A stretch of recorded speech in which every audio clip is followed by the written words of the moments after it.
Hi friends, எல்லோரும் எப்படி இருக்கீங்க? இன்றைக்கி சண்டே ஸ்பெஷலாக எங்கள் வீட்டில் என்ன நடக்குதுங்கிறத நான் உங்கள் கூட ஷேர் பண்ணிக்க போகிறேன். வாங்க எப்படின்னு பார்க்கலாம்.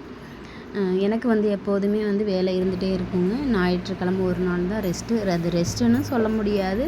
கடைசியில் ஏதாவது ஒரு வேலை செஞ்சுட்டு தான் இருப்பேன், கம்பெனிலேயோ வீட்லேயோ அப்படி. அப்புறம் பாப்பாவுங்க என் வீட்டுக்காரர் எல்லாருமே இப்போ தூங்கிக்கிட்டு இருக்காங்க. நான் அவங்களுக்கு முன்னாடியே கொஞ்சம் ஆனால் நானுமே இன்றைக்கி தான் ஒரு 7:45 வரைக்கும் தூங்கியிருக்கேன். இல்லைன்னா நேரமாக எந்திரிச்சு என்னோடய வேலைகளை பார்க்குறது. ஏன்னா ஞாயிற்றுக்கிழமை ஒரு நாள் தான் நம்ம டைம் பார்க்காம தூங்கி ரெஸ்ட் எடுக்கிறது. அதனால் அப்படி இருந்தும் எந்திரிச்சிட்டு நைட்டு நல்லா சாப்பிட்டுட்டு தூங்கிட்டோங்க. செம்ம டயர்டு. நேற்று முந்தானத்து நேரமாக எந்திரிச்சிட்டேன் வேலை செய்யலாம் அப்படின்னு சொல்லிட்டு கம்பெனியில். அதனால் நைட்டு இருந்ததை சாப்பிட்டுட்டு தூங்கிட்டோங்க. காலையில் எழுந்திரிச்சதுமே பாத்திரம் சிங்க்கு ஃபுல்லாக நிறைஞ்சிருந்துச்சி. முதல் வேலை டீ போட்டு வச்சுருவாங்க. டீ போடல அப்படின்னா வீட்டில் சண்டையே வரக்கூட வாய்ப்பு இருக்குது. அதனால் டீ போட்டு வச்சுட்டு இஞ்சி தட்டி தாங்க போடுவேன் நான். அது ரொம்ப நல்லது. அது நாங்கள் மேக்ஸிமம் முக்கால்வாசி பாலே வாங்க மாட்டோம். இஞ்சி போட்டு கட்டன் சாயை தான் போட்டுக்குவோம்.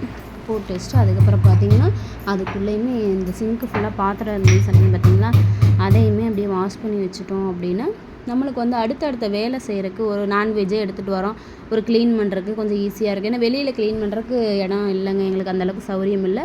அதுக்கப்புறம் பார்த்திங்கன்னா அந்த பாத்திரத்தையுமே கையோட கழுகி வச்சுட்டு சிங்கையுமே ஃபுல்லாக சோப் போட்டு கழுவி விட்டேங்க.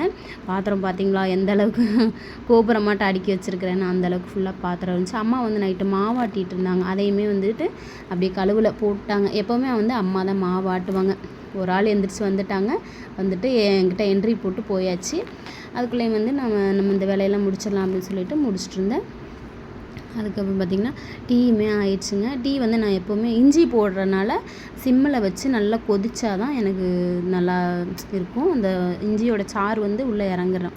அந்தளவுக்கு இருந்தால் தான் நல்லாயிருக்கும் அப்படின்னு சொல்லிட்டு நல்லா கொதிக்க விட்டுருவேன். அம்மா நைட்டு மாவாட்டி வச்சுருந்தாங்கன்னா அதை நல்லா புளிச்சிருந்துங்க. உப்பை போட்டு கலக்கி வச்சுட்டேன். இட்லி இன்றைக்கி ஊற்றிக்கலாம் அப்படின்னு சொல்லிட்டு அதுக்குள்ளே டீ போட்டு பாப்பாங்களாம் எந்திரிச்சிட்டாங்க. அவங்களுமே எந்திரிச்சிட்டாங்க. டீ எல்லாருக்குமே போட்டு கொடுத்துட்டு நானுமே அப்படியே உட்காந்து குடிச்சிட்டு எனக்கு பெருசாக மற்ற நாள் டைமே இருக்காதுங்க. என்ன நீ இப்படி பேசுகிற அப்படின்லாம் நினைக்காதீங்க. எனக்கு சுத்தமாகவே டைம் இருக்காது. அந்தளவுக்கு ஏதோ நோண்டிட்டு வேலை செஞ்சுட்டு ஏதோ ஒன்று பண்ணிகிட்டே தான் இருப்பேன். அதுக்கப்புறம் பிள்ளைங்களையுமே சரி வரைய கவனிக்க முடியாது. ஞாயிற்றுக்கிழமை ஒரு நாள் தான் நான் அவங்களையுமே கொஞ்சம் பார்த்து இது பண்ண முடியும். அப்புறம் எப்போதுமே ஞாயிற்றுக்கிழமை தலைக்கு குளிச்சு விட்ருவேன். ஆனால் இந்த டைம் வியாழக்கிழமையும் குளிச்சு விட்டனால தலைக்கு எண்ணெய் மட்டும் வச்சு சீவி விட்டேன். நான் பெற்ற மக்கள் தூங்கி எந்திரிச்சு அவங்க பாட்டுக்கு போயிட்டாங்க. என்ன பண்ணுறது, குழந்தைங்க தானே, அவங்களையும் ஒன்றும் சொல்ல முடியாது. அப்புறம் பார்த்திங்கன்னா நம்ம ஏரியாவுக்கு எப்போதுமே ஒரு ஆட்டோவில் ஆயில் கொண்டு வருவாங்க. அவங்கக்கிட்ட தாங்க நான் எப்போதுமே காசு இருந்தாலும் சரி இல்லாட்டினாலும் சரி, நீங்கள் கொடுத்துட்டு போங்க ஏட்டா, நான் அடுத்த வாரம் தரேன் அப்படின்னு சொன்னாலும் தாராளமாக வாங்கிக்கமா அப்படின்னு சொல்லி கொடுத்துட்டு போவாங்க. அதுக்கப்புறம் பார்த்திங்கன்னா ஒரு 300 ரூபாய்க்கு கடலெண்ணெய் வாங்கிட்டு ஒரு சின்ன பாட்டிலு விளக்கெண்ணெய் இந்த பருப்பு இதுக்கெல்லாம் கொஞ்சம் கெட்டியாக இருக்குது. நான் எப்போதுமே கடைப்பருப்பை விட ரேஷன் கடை பருப்பு தாங்க அதிகமாக யூஸ் பண்ணுவேன். 1/2 கிலோ பருப்பு கடையில் வாங்குகிறேன் அப்படின்னா மேக்ஸிமம் அந்த மிச்ச பருப்பு எல்லாமே ரேஷன் பருப்பாக தான் இருக்கும். அதை அப்படியே கலந்து வச்சுக்குவேன், தனியாகவும் வச்சுக்குவேன். தேவைங்கிறப்ப போட்டுக்கலாம் அப்படின்னு சொல்லிட்டு அதுக்கு இன்னைக்கு காலையில் இட்லி ஊற்றி வச்சிடலாம் அப்படின்னு சொல்லிட்டு இட்லியுமே ஊற்றி வச்சு இதுக்கு ஒரு தக்காளி குழம்பு ரெடி பண்ண போகிறேங்க. இது 1 பை 1 போட்டு அரைச்சிக்கலாம். தக்காளி, 2 பல் தேங்காய், வரமிளகாய், பூண்டு, வெங்காயம் இதெல்லாம் நல்லா தொளிச்சு நல்லா 1 பை 1 மிக்சியுமே பார்த்திங்கன்னா பெரிய மிக்சி ரிப்பேர் ஆகிடுச்சுங்க. அதுவுமே மாற்றுறதுக்கு டைமும் ஒன்றும் அமையவே இல்லை, வாங்குறதுக்கு சூழ்நிலை இல்லை. அதனால் சின்ன மிக்சியிலே அரைச்சிக்கிட்டாங்க. அரைச்ச இதை கடாய் வச்சு எண்ணெய் ஊற்றி கடுகு உளுந்து கருகாப்பில் போட்டு தாளித்து விட்டுட்டு இந்த அரைச்ச விழுதையும் உள்ளே சேர்த்து நல்லா கொதிச்சிடணுங்க. நல்லா சொல்லன்னு கொதித்ததுக்கப்புறம் கடைசியாக பார்த்திங்கன்னா நம்ம வேணுங்கிற அளவுக்கு தண்ணி ஊற்றிக்கலாம். ஊற்றிட்டு அதுக்கப்புறம் பார்த்திங்கன்னா ஒரு 1.5 கரண்டி மாவு எடுத்து தேவையான அளவுக்கு உப்பும் சேர்த்துக்குங்க. மாவு எடுத்து நல்லா தண்ணியில் கரைச்சிட்டு அதையுமே இது நல்லா கொதித்து ஓரளவுக்கு ட்ரை ஆகி வரும்போது அதை ஊற்றிடணுங்க. ஊற்றிட்டு அதுக்கப்புறம் பார்த்திங்கன்னா செம்ம டேஸ்ட்டாக இருக்குங்க இந்த குழம்பு. அப்புறம் இட்லியுமே அந்த குழம்பு மூடி வச்சு ரெடி ஆகிறக்குள்ளேயும் இட்லியுமே ஒரு ஈடு எடுத்துட்டேன். அதை ஹாட் பாக்ஸில் போட்டு வச்சிட்டோம் அப்படின்னா கொஞ்சம் சூடாக இருக்கும் அப்படின்னு சொல்லிட்டு போட்டு வச்சுட்டு அந்த தக்காளி குழம்புமே ரெடி ஆயிடுச்சு. அதுக்கப்புறம் முதல் வேலை பிள்ளைங்களுக்கு தாங்க போட்டு கொடுத்தேன். நம்ம வந்து எவ்வளோ நேரம் வேணாலும் பசி தாங்கிடலாம், குழந்தைங்க வந்துட்டு தாங்க மாட்டாங்க. என்னோடய வேலையுமே இப்படி தாங்க இருக்குது. எப்போதுமே நான் குழந்தைங்களுக்கு தான் முக்கியத்துவம். அதுக்கப்புறம் பார்த்திங்கன்னா அவங்களுக்கு சாப்பாடு போட்டு நானுமே ஒரு வாய் சாப்பிட்டுட்டு என்ன பண்ணேன் அப்படின்னா, நேராக வந்து இன்றைக்கி கம்பெனியில் வேலை இருக்குது இல்லை அது 2வது பட்சங்க. எப்போதுமே என்னோடய வேலை வந்து ஏதாவது ஒரு வேலை நான் செஞ்சுட்டே தான் இருப்பேன்.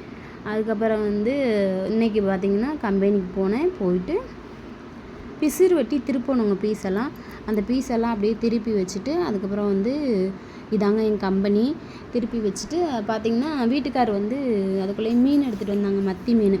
இதை எனக்கு க்ளீன் பண்ணவும் தெரியாது, எனக்கு க்ளீன் பண்ணால் என்னால் சாப்பிடவும் முடியாது. அதனால் எப்போதுமே இப்போ இல்லை, கல்யாணம் ஆன நாள்லேருந்து எங்கள் வீட்டுக்கார் இல்லை எங்கள் அம்மா இவங்க தான் க்ளீன் பண்ணுவாங்க. நம்மளோட செல்லக்குட்டி எப்படி பார்த்துட்ருக்கான் பாருங்கள், அவங்க தான் க்ளீன் பண்ணுவாங்க. அன்றைக்குமே பார்த்திங்கன்னா வீட்டுக்கார் வந்து வாங்கிட்டு வந்து வச்சுட்டு பிள்ளைங்களையும் கூப்பிட்டு நாயும் பேசிட்டு பக்கத்துலேயே உட்காந்து அப்படியே க்ளீன் பண்ணி எடுத்துட்டாருங்க. எனக்கு சுத்தமாகவே க்ளீன் அதாவது செத்துப்போன மீனை வந்து எனக்கு மிஷினே வருது, அந்த மைண்ட் செட்லேயே இருந்து எனக்கு அந்த மாதிரி ஆயிடுச்சு. அந்த மீனை வந்து நம்ம எச்சா சாகடிக்கிற மாதிரி ஆயிரும். அதனால் நான் அந்த வேலை செய்யவே மாட்டேன். அதுக்குள்ளே வந்து நான் கம்பெனியில் இருந்தேங்க. வீட்டுக்கார் வந்து என்ன மசாலா போட்டாங்கன்னு தெரியலை, ஆனால் ஓரளவுக்கு மசாலாலாம் போட்டு ரெடி பண்ணி பாதி மீன் பொரிச்சுமே எடுத்துட்டாங்க. அதுக்கப்புறம் தான் நான் கீழே இறங்கி வந்தேன். வந்துட்டு பார்த்தா தோசைக்கல் ஃபுல்லாக நிறைஞ்சிருக்கு மீன். அப்படியே பார்த்தோன்னே எடுத்து சாப்பிட்லாம் போல தான் இருந்துச்சு.